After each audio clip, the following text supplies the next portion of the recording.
விஜயாவுக்கு சிந்தாமணி பத்தின எல்லா உண்மையுமே வந்து தெரிஞ்சிருக்கு. உன்னை போய் நம்பினேன் பருவனே, நான் எவ்வளவு நம்பினேன் அப்படின்னு சொல்லி வந்து கேக்குறாங்க. வாங்க தொடர்ந்து கதையை பார்க்கலாம். அதுக்கு முன்னாடி நம்ம சேனலை வந்து சப்ஸ்கிரைப் பண்ணி வச்சுக்கோங்க. மீனாவும் முத்துவும் வந்து அந்த தங்கம் கட்டண ஏரியாவுக்குள்ள வந்து போயிடுறாங்க. அது வந்து திருட்டு கும்பல்னால திருட்டை மாதிரியே வேஷம் போட்டுட்டு போவோம் அப்படின்ற மாதிரி கிளம்புறாங்க. அப்ப அவங்க ஃப்ரெண்டு வந்து கேக்குறாங்க, டே இது ஒர்க் அவுட் ஆகுமா அப்படின்ற மாதிரி கேட்கும்போது, ஒர்க் அவுட் ஆகும்டா பாத்துக்கலாம் வா அப்படின்னு சொல்லி சொல்றாங்க. இங்க பாரு, என் ட்ரெஸ்ல வந்து பட்டன் கேமரா வச்சிருக்கேன். இது மூலயமா வந்து என் போனே ரெக்கார்ட் ஆகும், உன் போனே ரெக்கார்ட் ஆகும். நான் போன ஒரு 10 நிமிஷத்துலேயே வந்து உங்களுக்கு போலீஸ்க்கு ஃபோன் பண்ணிடு அப்படின்ற மாதிரி வந்து சொல்றாங்க. சரி தான் மாப்பிள்ள, நான் பாத்துக்கிறேன், நீ போயிட்டு வா அப்படின்னு மாதிரி சொல்றாங்க. ஆனா அங்க மீனாக்கு வந்து பயமாவே இருக்கு. என்னங்க இது வந்து சரியாகுமா, நம்ம போய் மாட்டிக்க, நம்ம பேசாம போலீஸையும் கூப்பிட்டுக்கிட்டே போலாமா அப்படின்ற மாதிரி சொல்றாங்க. அதெல்லாம் இல்ல மீனாவா, பாத்துக்கலாம், களத்துல இறங்கியாச்சு, இனிமேல் யோசிச்சு என்ன பண்றதுவா போலாம் அப்படின்னு வந்து கூட்டிட்டு போறாங்க.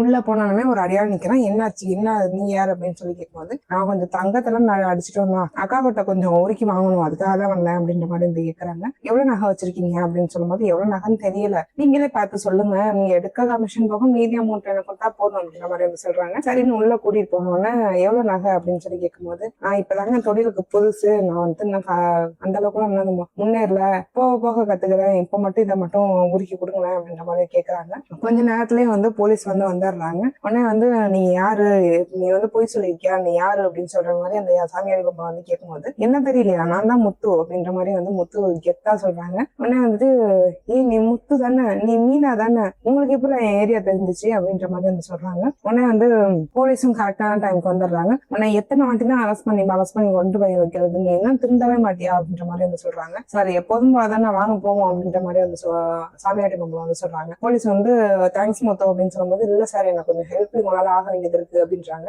உங்களால ஹெல்ப்பா, என்ன சொல்ற அப்படின்னு சொல்லி கேட்கும்போது, ஆமா சார், வந்து சாமியார்னு போய் சொல்லி எங்க குடும்பத்துல நிறைய பிரச்சனையை உண்டாக்கியிருக்கா, அதனால வந்து எங்க அம்மா வந்து என் ஒய்ஃபை வந்து வீட்டை விட்டு வெளியே கூட அனுப்பிட்டாங்க, இவ வந்து உண்மையை சொன்னாதான் வந்து என் ஒய்ஃபை கூட்டிட்டு போவாங்க அப்படின்ற மாதிரி சொல்றாங்க. சரி முத்து வா போவோம் அப்படின்ற மாதிரி சொல்லி கூட்டிட்டு போறாங்க. கூட்டிட்டு போனோன்னு அங்க வந்து காமிக்கிறாங்க, விஜயா வந்து அண்ணாமலை பேசிருக்காங்க. இந்த மாதிரி கெத்தவங்க மாவனும் மகனும் பேசிட்டு போனாங்க, எங்க காணோம், அவங்க உண்மையாவே ரொம்ப சக்தி வாய்ந்தவங்க அப்படின்ற மாதிரி வந்து சொல்றாங்க. உடனே ஸ்ருதி வந்து சொல்றாங்க, ரொம்ப மூணு நம்பிக்கையா இருக்கீங்க ஆண்டி, எல்லாமே அவங்க வச்ச ஆளா கூட இருக்கலாம், அவங்க வந்து அப்படித்தான் மார்க்கெட்டிங் பண்ணிக்குவாங்க அப்படின்ற மாதிரி வந்து சொல்றாங்க.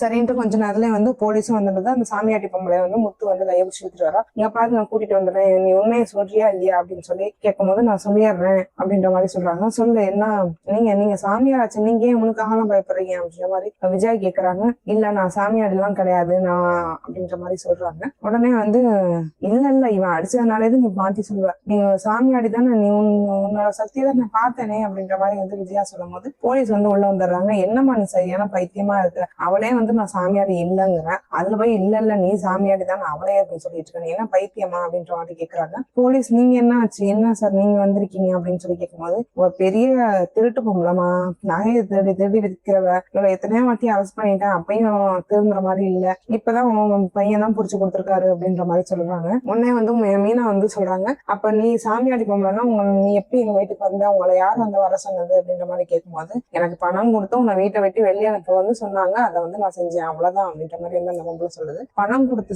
சொன்னாங்களா, யாரு சொன்னாங்க அப்படின்னு சொல்லி கேட்கும்போது உடனே வந்து சொல்றாங்க, சிந்தாமணி தான் சொன்னாங்க அப்படின்ற மாதிரி வந்து சொல்றாங்க. சிந்தாமணி எதுக்கு என்ன வீட்டை விட்டு வெளியே அனுப்பணும்னு சொன்னாங்க அப்படின்னு சொல்லி கேட்கும்போது, உனக்கு பெரிய சப்போர்ட்டே இந்த குடும்பம் தானா, இந்த குடும்பத்தை விட்டு நீ போனாதான் நீ கீழே விழுவியா, அவ மார்க்கெட்டுக்கு வந்து நீ ரொம்ப இளைஞலா இருக்கு அப்படின்ற மாதிரி சொன்னாங்க, அதனாலதான் நான் செஞ்சேன், எனக்கு பணம் தான் முக்கியம், அவ பணம் கொடுத்தா நான் செஞ்சேன், அதுக்கு மேலலாம் எனக்கு எதுவும் தெரியாது அப்படின்ற மாதிரி வந்து சொல்றாங்க. மனோஜ் வந்து கேட்கறான், அப்ப எதுக்கு நீ வந்து என்ன வந்து சொன்ன, ரோஹிணி தான் உனக்கு மனைவியா இருவான்னு என்கிட்ட என்னத்துக்கு சொன்ன அப்படின்னு வந்து கேட்கும்போது, எப்பா அதுவும் அவ தான்ப்பா சொன்னா, அதனாலதான்ப்பா சொன்னேன், ஒரே பேமெண்ட்ல வந்து 2 வேலையை வேற வாங்கிட்டா அப்படின்ற மாதிரி வந்து சொல்றாங்க. உடனே வந்து போலீஸ் வந்து போதுமா சார் அப்படின்னு சொல்லி கேட்கும்போது, போதும் சார் அப்படின்னு சொல்றாங்க. உடனே வந்து எடுத்துட்டு போயிடுறாங்க. விஜயா வந்து யோசிக்கிறாங்க, எதுக்கு வந்து சிந்தாமணி நம்மளை வந்து இப்படி ஏமாத்தணும், நான் உங்களுக்கு உண்மையா தானே இருந்தேன் அப்படின்ற மாதிரி வந்து கேட்கறாங்க. என்னம்மா இப்ப புரிஞ்சுக்கிட்டீங்களா, என் ஒய்ஃப் வந்து எந்த தப்பும் பண்ணலன்னு அப்படின்னு சொல்லி கேட்கறாங்க. உடனே வந்து மீனா வந்து இல்லங்க எனக்கு இதுல ஒரு சந்தேகம் இருக்கு அப்படின்ற மாதிரி கேட்கறாங்க. உனக்கு என்ன மீனா சந்தேகம் அப்படின்னு வந்து முத்தி கேட்கறாங்க. இந்த சாமியாடி பொம்பளை சொல்றது உண்மையா இருக்கிற மாதிரி எப்படி வந்து மாமாவுக்கு ஆக்சிடென்ட் ஆச்சு, அப்ப ஆக்சிடென்ட்டும் பொய்யா அப்படின்ற மாதிரி வந்து கேக்குறாங்க. இப்பதான் வந்து மோஸ்ட்லி எல்லாருக்குமே அந்த டவுட் வருது, எப்படி ஆக்சிடென்ட்டும் உண்மையா இருக்கும், அது இவ சொன்ன மாதிரி எப்படி கரெக்டா அந்த டைம்லயே நடக்கும் அப்படின்ற மாதிரி வந்து யோசிக்கிறாங்க. உடனே அப்ப அதுவும் வந்து சிந்தாமணியோட வேலையா இருக்குமா அப்படின்ற மாதிரி கேட்கும்போது, இருங்க எதுக்கு சிந்தாமணி வேலை ஓவரா பழி சொல்லிக்கிட்டே போறீங்க, நான் முதல்ல சிந்தாமணியை போன் பண்ணி வர சொல்லி நான் கேட்கிறேன் அப்படின்ற மாதிரி வந்து சொல்றாங்க. உடனே சிந்தாமணிக்கு வந்து விஜயா போன் பண்றாங்க. விஜயா ஃபோன் பண்ணி என்னங்க நினைச்சிட்டு இருக்கீங்க நீங்க அப்படின்னு வந்து கேட்கும்போது, என்ன மாஸ்டர் எதுவும் பிரச்சனையா, ஏன் இவ்வளவு கோவமா பேசுறீங்க அப்படின்ற மாதிரி வந்து கேக்குறாங்க. நீங்க சொல்லி சாமியாடின்னு ஒரு பொம்பளை வந்தா, அவ வந்து நீங்க பணம் கொடுத்துதான் எங்க வீட்டுக்கு கூட்டிட்டு வந்தீங்கன்னு சொல்றா, என்ன நினைச்சு வச்சுக்கீங்க அப்படின்ற மாதிரி சொல்றாங்க. என்னங்க என்ன சொல்றீங்க, நான்லாம் ஒண்ணும் பண்ணல அப்படின்ற மாதிரி வந்து சிந்தாமணி வந்து சமாளிக்கிறாங்க. உடனே வந்து பொய் சொல்லாதீங்க சிந்தாமணி,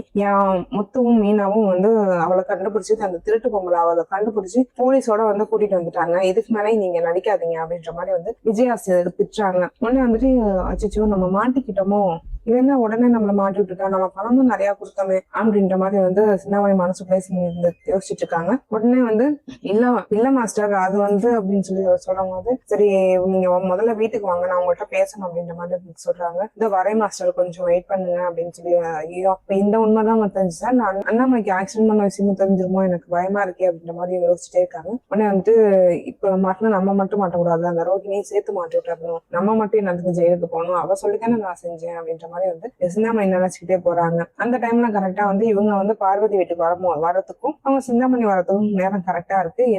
என்ன சிந்தாமணி, உங்களை பேசி நம்பி நான் வந்து அந்த சாமியாட்டி பொம்பளை வீட்டுக்கு கூட்டிட்டு வந்து அவளை மீனா வீட்டை விட்டு வெளியே இருப்பா. இப்ப என் பிள்ளை சபதம் போட்டிருக்கான் என்கிட்ட, முத்து அந்த பையன் என்கிட்ட சபதம் போட்டு சேலஞ்ச் பண்ணி என் கையாலேயே ஆரத்தி எடுத்து அவளை வந்து வரவேற்கணும்னு சொல்லியிருக்கான். அவன் வீட்டு வெளியே போனது கூட எனக்கு பிரச்சனை கிடையாது, ஆனா இதெல்லாம் நான் பண்ணணுமா, என்ன சிந்தாமணி இப்படி பண்ணி வச்சுக்கீங்க, உங்க பேச்சு கிட்டத்தானே நான் இப்படி பண்ணேன் அப்படின்ற மாதிரி வந்து சொல்றாங்க. சாமியாட்டி பொம்பளை வந்து கூட்டிட்டு வந்த வரைக்கும் ரைட்டு தான், பொய்யா நடிச்சது எல்லாமே ரைட்டு தான், ஆனா வந்து மறுபடியும் நான் கை அவளை வந்து ஆரத்தி எடுத்து வரவேற்கணும்னு சொல்லியிருக்காங்க, நான் எப்படி பண்ணுவேன் அந்த மாதிரி சொல்றாங்க. உடனே வந்து அப்ப சரி ரொம்ப சந்தோஷம்னா அண்ணாவோட ஆக்சிடென்ட் தெரியல போல அப்படின்ற மாதிரி நினைச்சிட்டு இருக்காங்க. என்ன மாஸ்டர் இப்படி சொல்லிட்டீங்க, எனக்கு வந்து அவங்க மாட்டுவாங்கலாம் தெரியல, அவங்க வந்து உங்களுக்குதான் மீனாவை பிடிக்காதுல்ல, அதனாலதான் நான் அப்படி பண்ணினேன், எப்படியாச்சும் மீனாட்ட இருந்து கொஞ்ச நாச்சும் நீங்க ஃப்ரீயா இருக்கணும் தான் நான் அப்படி பண்ணினேன் அப்படின்ற மாதிரி வந்து அப்படியே மாத்தி பேசிடுறாங்க. உடனே வந்து சரியான பைத்தியம் மாட்டேங்குது விஜய், அதையும் நம்பிட்டு அப்படியா வச்சு நம்பி எனக்கு நல்லதுக்காக தான் செஞ்சீங்களா, நான் தான் உங்களை தப்பா பண்ணிட்டேனா அப்படின்ற மாதிரி வந்து உடனே மாத்தி பேசுறாங்க. இங்க பார்வதி வந்து இது ரெண்டும் பைத்தியமா இருக்குமா, அவ வந்து ஓப்பனாவே சொல்றா நான் தான் பண்ணனேன்னு, இவன் என்னமோ எனக்காக தான் பண்ணனீங்களான்னு கேக்குறா, இதுன்னா இவ எங்கதான் முடிய போதும் அப்படின்ற மாதிரி வந்து பார்வதி வந்து விஜயாவை வந்து மனசுக்குள்ளே திட்டிட்டு இருக்காங்க. கொஞ்ச நேரத்துல வந்து அருணை காமிக்கிறாங்க. அருண் வந்து சீதாவுக்கு ஃபோன் பண்ணி, என்னடி உங்க மாமாவும் அக்காவும் வந்து பெரிய சிபிஐ ஆபீசர் மாதிரி எங்க அக்காவை கண்டுபிடிச்சிருவாங்க பாத்துக்குவாங்க, நீ ஏன் கண்டுபிடிச்சாங்கன்னா செயின் கிடைச்சிச்சா அப்படின்ற மாதிரி வந்து சொல்றாங்க. கிடைச்சிரும், நான் சீக்கிரம் ஃபோன் பண்றேன் அப்படின்ற மாதிரி வந்து சொல்றாங்க. ஆமா கிடைக்கும் அதான் தெரியுது, இவ்வளவு நேரம் ஆச்சு இன்னும் கிடைக்காது, இனிமேதான் கிடைக்க போதா அப்படின்ற மாதிரி வந்து அவன் வந்து பேசுறாங்க. எனக்கெல்லாம் தெரியாது, நீ செயினோட வீட்டுக்கு வரதாண்டா வா, இல்லாட்டி நீ அப்படியே அங்கேயே இருந்துக்க, நீ எனக்கு தேவையே இல்லை அப்படின்ற மாதிரி வந்து அருண் பேசுறாங்க. இல்லங்க நான் கொஞ்ச நேரத்துல வந்து கிடைச்சிரும், அவங்கள ஆளை கண்டுபிடிச்சாச்சு அப்படின்ற மாதிரி வந்து சொல்றாங்க. எப்படி இந்த முத்துக்கும் மீனாவுக்கும் மட்டும் எல்லா விஷயமுமே நல்லதாவே நடக்குது, அதுவும் சீக்கிரமா நடக்குது அப்படின்ற மாதிரி வந்து அருண் மனசுக்குள்ளே திட்டிகிட்டே இருக்காங்க. இந்த பக்கம் வந்து முத்துவையும் மீனாவையும் காமிக்கிறாங்க.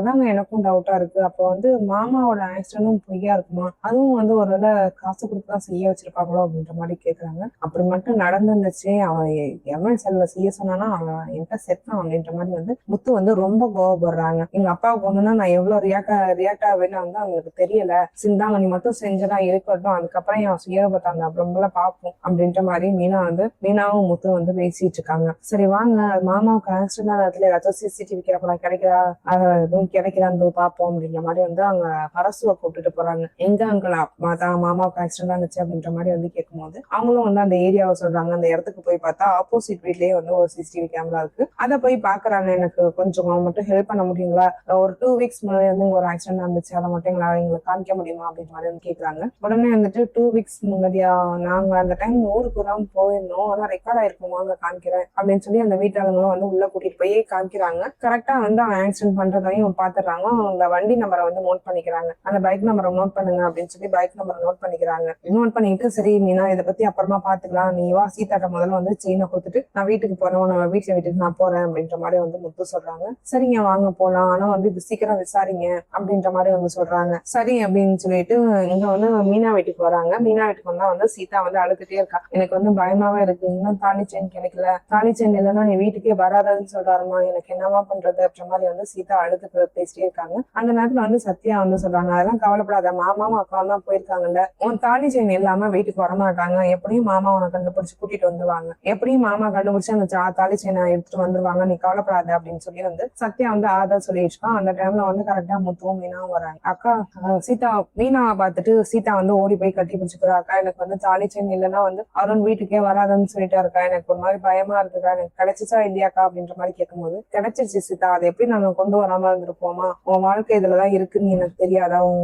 ஹஸ்பண்ட் எப்படி ரியாக்ட் ஆவாங்கன்னு எனக்கு தெரியாதா, இந்த சீதா போட்டுக்கோ அப்படின்னு வந்து சொல்றாங்க.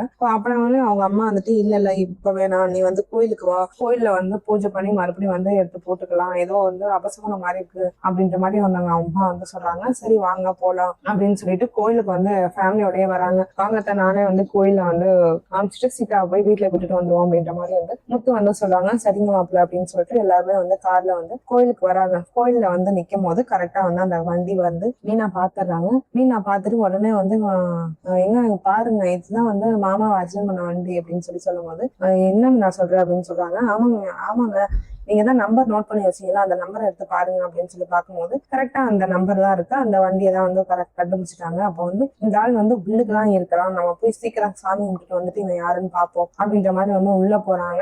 கரெக்டா வந்து அவன் வெளியே வந்து வண்டி எடுத்து கிளம்பிடுறான். ஆனா இவங்க 2 பேரும் மீட் பண்ணிக்கவே இல்லை. கூடிய சீக்கிரம் வந்து கண்டுபிடிச்சிருவாங்க. கண்டுபிடிச்சு இதுக்கு காரணமானவங்களையும் கண்டுபிடிச்சிருவாங்க. சிந்தாமணியும் தெரிஞ்சதுக்கு அப்புறம் போதுதான் இதுக்கு இது